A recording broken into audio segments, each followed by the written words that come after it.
Okay guys, this video is basically going to be about different reptile but mainly snake substrates that you can use and that I would recommend. Even if I haven't used all of them, I have enough knowledge to know that they're good beddings. Not trying to be egotistical or anything, but yeah. So first bedding we're going to talk about is ZooMed's Aspen snake bedding. I have it in a 26.4 liter bag. I think this is the largest bag you can get it in. I use it for my western hognose and my ball python. And yeah, I recommend ZooMed a lot. And right before I get into any of this other stuff, I want to say that I am not endorsing ZooMed or Zilla or Exoterra or any of those well-known reptile brands. I'm just simply trying to give new reptile or snake owners just like information they would need specifically for snakes on what substrate you would want to purchase depending on what approach you want to come from. So yeah, here we go. So like I said, first one, Aspen snake bedding by ZooMed. I really recommend it for a lot of snakes, including ball pythons and just about like every snake. Not every snake, but snakes that, well, yeah, kind of every snake, but I don't know. Just a good loose substrate that's a good base for any snake, in my opinion. But it's probably not every snake, of course, but most snakes, I guess you could use that for. And I really like it because so far it's held a lot of humidity for me. It hasn't molded at all. It's really easy to clean. I just do like once a month or 3 weeks, clean out all of the whole cage. It's really easy, simple. It's not really giving me any problems, so I would really recommend this stuff because it's just a really great substrate to add. Okay guys, on to the second bedding, which is lizard litter, and it's basically the same thing as those Aspen shavings, except it's Aspen chips, and if I'm right, I believe it's made by Zilla. I will put a picture of it in 3, 2, 1.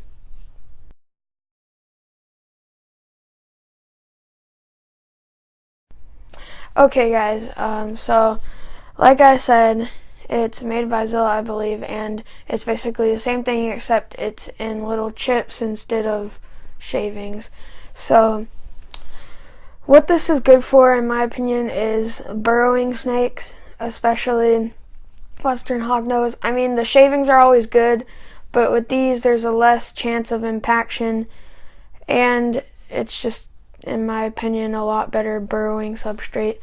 I don't use it, but I probably will in the future if I get more western hognose snakes, but I don't think that's gonna happen in anytime soon.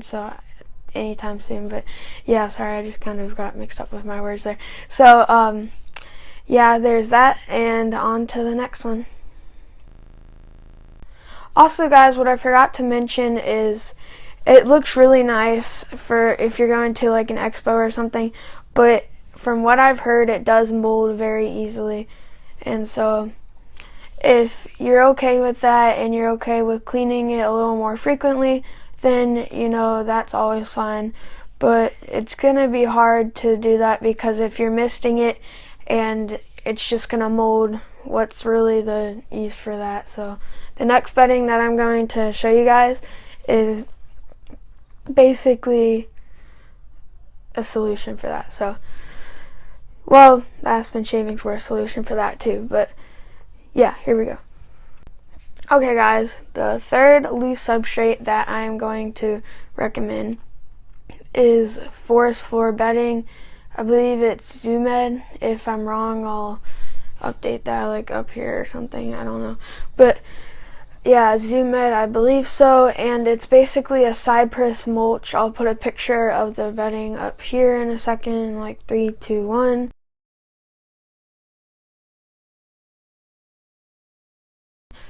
And yeah, it's just basically a mulch made for reptiles and snakes, I keep on saying reptiles and snakes. I mean specifically snakes for the people who are watching this video. I know that snakes are reptiles, but yeah, so I'm not that dumb, guys, really. Okay, so what I mean is, in this case, for this video, it's tailored to snake owners.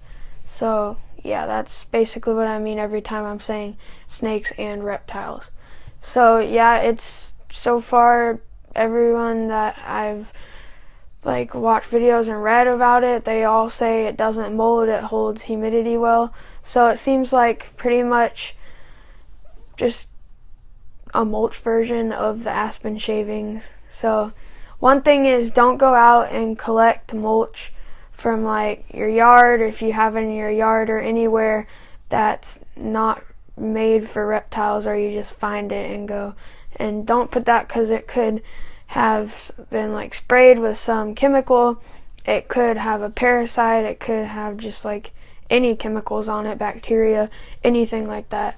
But you never know what's going to happen, so just don't use stuff that you find out in the wild. I mean betting that you don't, unless you can find a way how to do that, which I don't think you'd really want to boil it, but I don't know if that would work. But it probably would just make a huge mess. So just always stick with the reptile made substrates. Okay guys, our last loose substrate is going to be Eco Earth. It's basically a kind of soil, but not soil. It's basically a soil that's made out of coconut fibers, and you can find these in bags or little bricks that expand, and if you put water on them or soak them, I don't really know, I've never used it, but I'll put a picture of the bag and the brick up there in 1 second. So 3, 2, 1.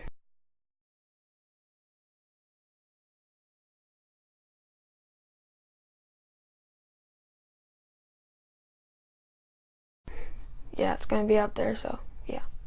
Okay guys,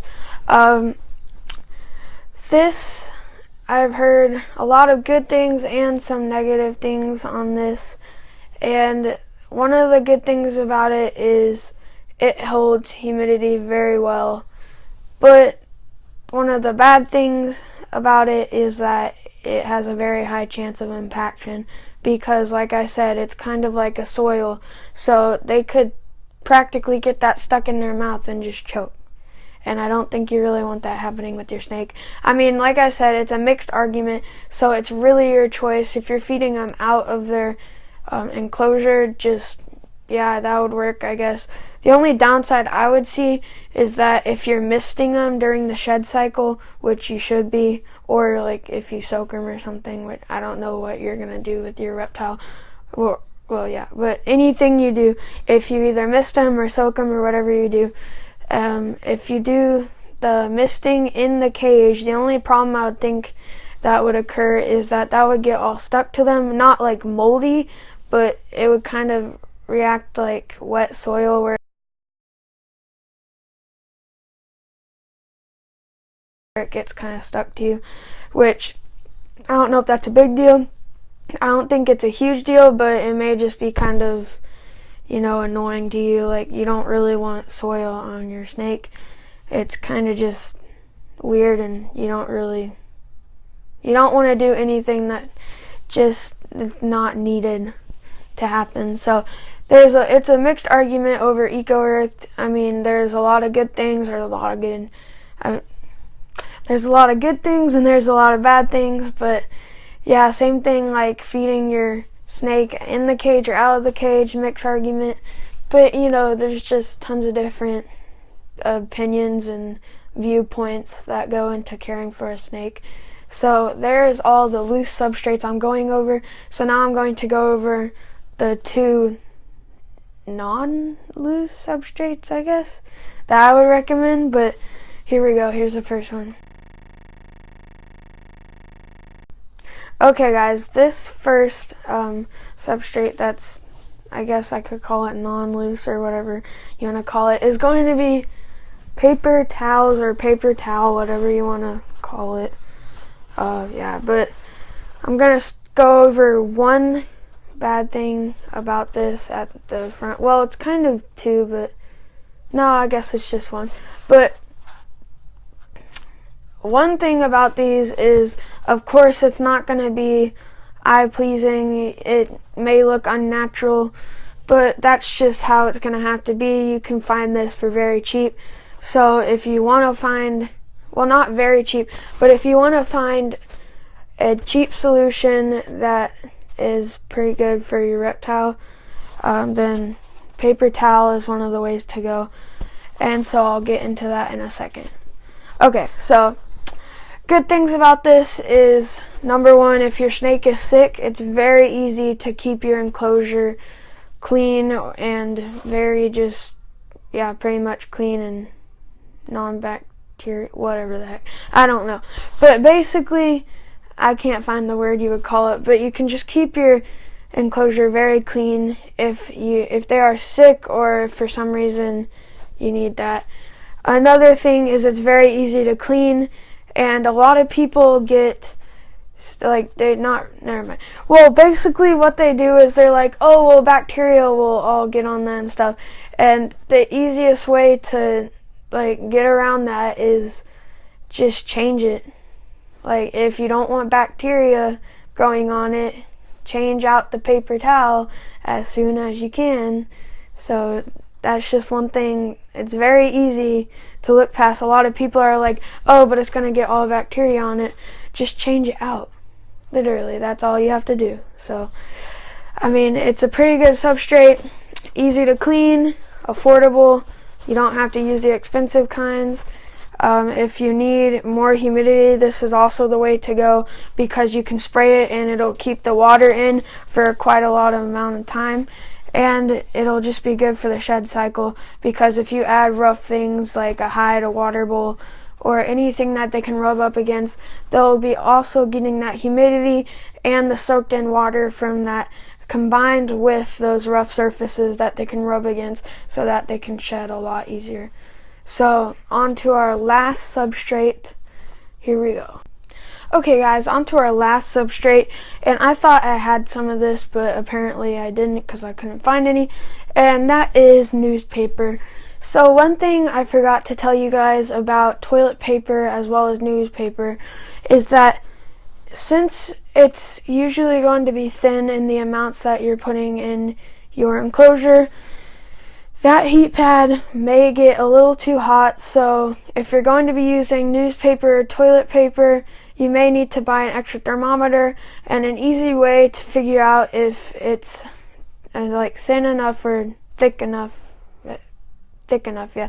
Okay, an easy way to figure out if it's thick enough is to just put your hand over where the heat mat or heat tape or whatever you're using is located. Just put your hand over it, and if you can keep it on there, and if it's not too warm or not too cold, then you're good to go. But if it's either too hot or too cold, then you're going to need a thermostat or whatever you're going to use, or whatever is available. Anything that can control that heat. I think the only thing right now is a thermostat. Okay, so back onto this. Newspaper is pretty much the same case as toilet paper. Very easy to clean. Wait, did I just say seriously toilet paper? I get them mixed up so much. Paper towels. Okay, so it's pretty much the same case as paper towels. They're both, well, it's not the exact same case, because newspaper, you can get it practically free or for very cheap. You can even have it sent to your door for free. Most places will just give it to you for free. And it's just a really cheap and easy way to store reptiles or whatever you're going to be storing. I think the only thing you'd really use it for is reptiles, but I'm probably mistaken. Okay guys, I hope you enjoyed this video, and I hope it helped you guys a bunch.